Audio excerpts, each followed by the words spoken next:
listening to the Agent Survival Guide podcast. I'm your host, Sarah Ruppel, and this is the Friday Five, our weekly list of 5 things agents should know about. This week, we are focusing in on Apple as they just wrapped up their Worldwide Developers Conference for 2025. But before we get into some of those exciting tech updates to look forward to, we've got some field notes to cover first at number 5. Just 7 days remain until the AHIP 2025 certification goes offline. June 20th is the date for that training to go dark, and AHIP will begin prepping the site for the 2026 plan year certification. That's set to go live on Monday, June 23rd. Also going live on the very same day, we've got confirmation that the 2026 NABIP Medicare Advantage certification will go live on Monday, June 23rd. So mark your calendars and start thinking about which version of that certification you'll be taking. We've got some episodes coming up that should help answer questions about both if you're on the fence and not sure which to choose. And then on the other side of the aisle, in the under 65 market, there's been a lot of recent chatter about ICHRA, which stands for Individual Coverage Health Reimbursement Arrangement. We are currently working on some content for the podcast around that subject. Very excited to dig into that and bring it to you. In the meantime, Ritter Insurance Marketing, the FMO that powers our show, is holding a webinar to introduce a new affinity partnership with Nexben and learn about how Nexben supports agents looking to grow in the ICHRA market. If you've been thinking about adding products to your portfolio, if you're concerned about the future of the ACA in plan year 2026, or you'd like to branch out and offer more services in your local community, the ICHRA market could be a good fit. Highly recommend attending that webinar and learning more about this new partnership. We are super excited to bring the opportunity to our agents, and that is happening on Tuesday, June 17th. Still plenty of time to sign up and learn more. You can find the links to register for the ICHRA webinar in the episode notes, as well as links to more info on AHIP and NABIP certification. And now for the remainder of our episode, highlights and takeaways from Apple's WWDC On the Horizon event. We'll start with the change in how Apple names its operating systems. On one hand, I think this is a fantastic idea because it's tough to keep up with all the different version numbers out there. For example, in the lead up to this week's event, we were expecting iOS 19, watchOS 12, tvOS 19, macOS 16, visionOS 3, and iPadOS 19. That's a lot to remember if you're referencing all the updates in one place. Apple has changed all of its operating systems from referencing version number to instead referencing the year. And they're joining our industry in referencing the year ahead rather than the current year. So we've heard about iOS 26, watchOS 26, tvOS 26, macOS 26, visionOS 26, and iPadOS 26. I get why they went this route, and I think for the most part, like I said, it's a great idea. I do think it has the potential to be confusing for those who do not follow along with Apple News regularly. I'm already anticipating my mom asking me about the jump from 19 to 26, wondering if she missed something. I think the confusion and potential hesitation to act will come more so from users that update when their phone prompts them to do so, and those who, again, don't follow news cycles quite so closely. When those releases do come out in the fall, I would suggest posting about it in your newsletters. Always good to let the people know that there's a new version coming out.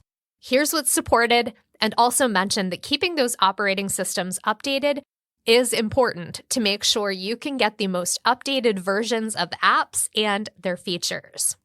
Next up, at number 3, let's talk about the big design overhaul we mentioned a few weeks back.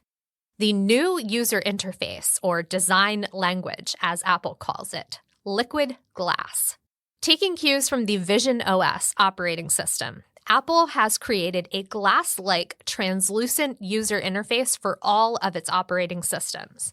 The idea is to create a more seamless experience between Apple products. And I'm not going to lie, seeing actual glass versions of the design interface laid out on tables in the Apple Design Lab with all sorts of glass in and around the space, very cool set design. The previews of liquid glass on each device were similarly aesthetically pleasing. Currently, notifications and menu bars are closer to opaque than translucent. They're either washed out white or charcoal gray, depending on your display settings. They might be flat, and they might be trying to blend in as best as they can, but ultimately we're still very aware that they exist. The liquid glass design language adds depth back into the elements on our screen. Menus, icons, widgets, everything Apple has been retooled with round edges, a glass-like sheen, and a soft 3D effect. It's like this time around we're acknowledging the interface is necessary, but by keeping the look transparent, it's a little more futuristic and more fluid. There's a setting to switch all app icons to be clear, similar to the tinted version that came out last year. I like the overall look that gives my phone, so I imagine I'll like switching out my icons for the new clear liquid glass version. But I'm also used to not having the app name under the icon, which admittedly did take a little bit of getting used to. But I like how minimal and clean it makes my display look.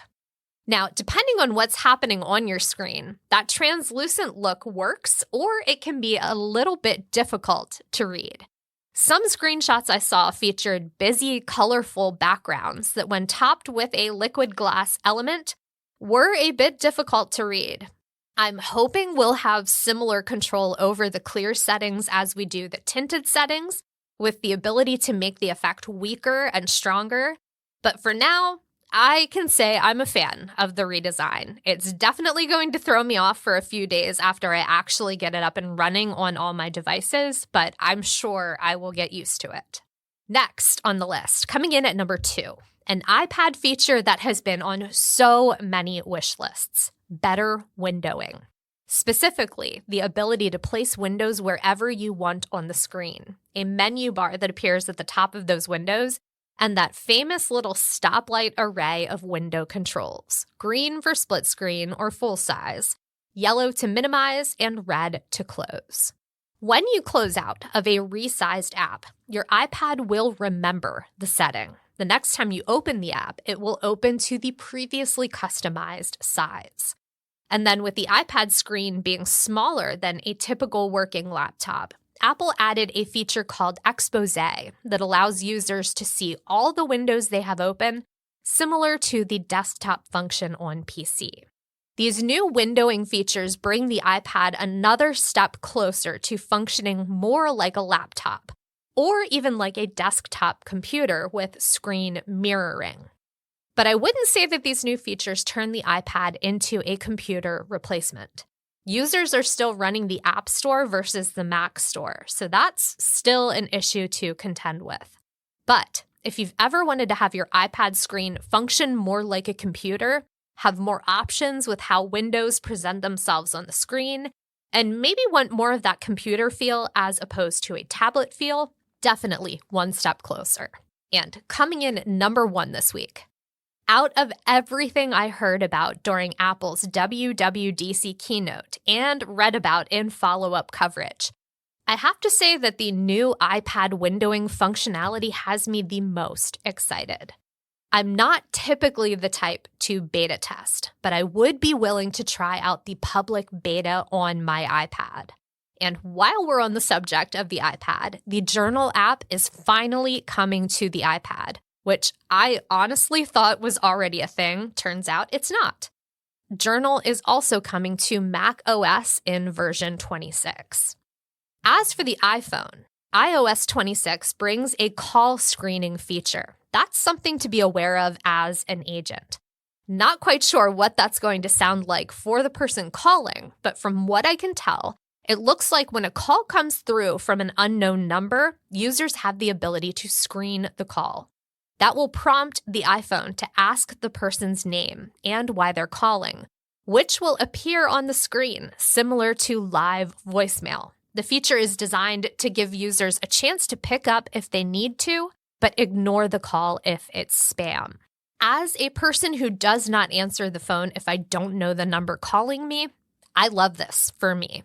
On the messages side of things, iOS 26 looks to be separating messages from unknown senders by default. Previously, this was a setting you could activate to try and cut down on spam messages. Now, it looks like the function is turned on by default, and then in the unknown senders folder, you'll have the ability to either delete the potential spam or mark it as coming from a known sender.